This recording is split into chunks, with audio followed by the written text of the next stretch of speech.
Today, we're looking at Platoon on the NES. Platoon was released on the NES by Sunsoft in 1988. The game Platoon immerses player in real-life jungle combat, resembling the movie scene.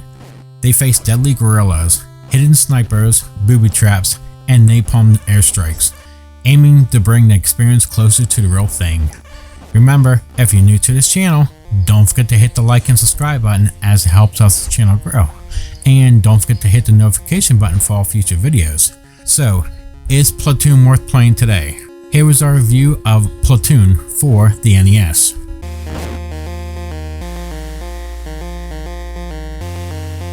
The game is based on a 1986 movie. The film follows an army volunteer during the Vietnam War and had a strong anti-war message. As I can tell, you're just a soldier, and I'm not sure if you're just one of the main characters from the movie or not. And I don't know how close this is to the movie because I haven't seen it in years. It would have been easy to create a generic Contra style action game, but it would go against what the movie tried to portray.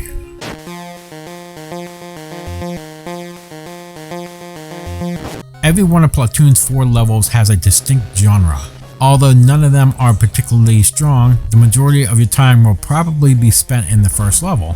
The game is similar to a side-scroller. Finding the explosives in the woods to blow up a bridge that leads to a Viet Cong town and locate the escape tunnel is the goal in the first stage. It's not as simple as it seems. The woodland is completely enormous and is a maze of identical pathways and alleys. The controls are quite slow, and it is likely that you will be hit if you do not shoot as soon as you spot an opposing soldier. The soldiers constantly keeps dropping out of foxholes and trees, and they spawn endlessly. It is a problem that affects the rest of the game as well and seems rather cheesy. In stage 2, you must find flares and a compass in a first-person maze. As you search rooms for things, you may keep track of your progress using an auto map. I'll give the game some credit because in comparison to other games that try something similar on the NES, the side-scrolling is quite fluid. You have to be quick on the draw to avoid getting hit by enemy soldiers, who emerge randomly and constantly. Platoon turns into a shooting gallery at the 3rd level. Using the flares you previously discovered, you must eliminate advancing soldiers in the shadows. As you carefully bring your crosshairs to their place, the light is brief. In theory, you can find them by just identifying their outlines, but it will only be a matter of time until you die. Contra's basic sections and the finale share many similarities. To find Sergeant Barnes and eliminate him before time runs out, you use the compass to navigate one last maze. And to be honest, it felt like I stumbled onto the last boss by chance, because the compass was pretty much useless in directing me. The level is just not enjoyable and a timer is strict. However, that holds true for most of the game.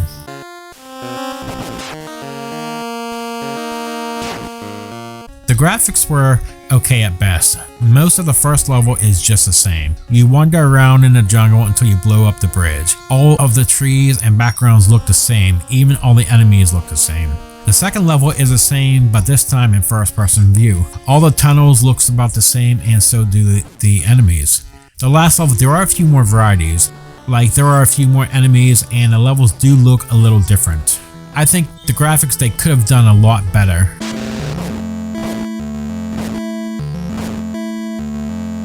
As for the music, there are only one song that plays throughout each entire level. Every level has its own music, and the music was okay-ish. It wasn't horrible, but it wasn't great. It would have been nice to have a little bit of variety through each stage. The sound effects were okay and mostly consist of gunshots being fired and occasionally a grenade, but they were done okay.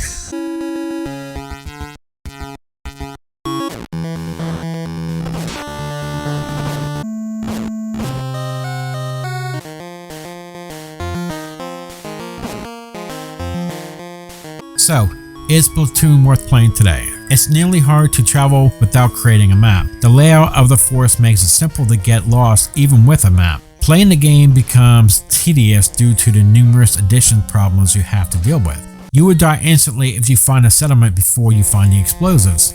And there are random traps in every home in the village that are unannounced.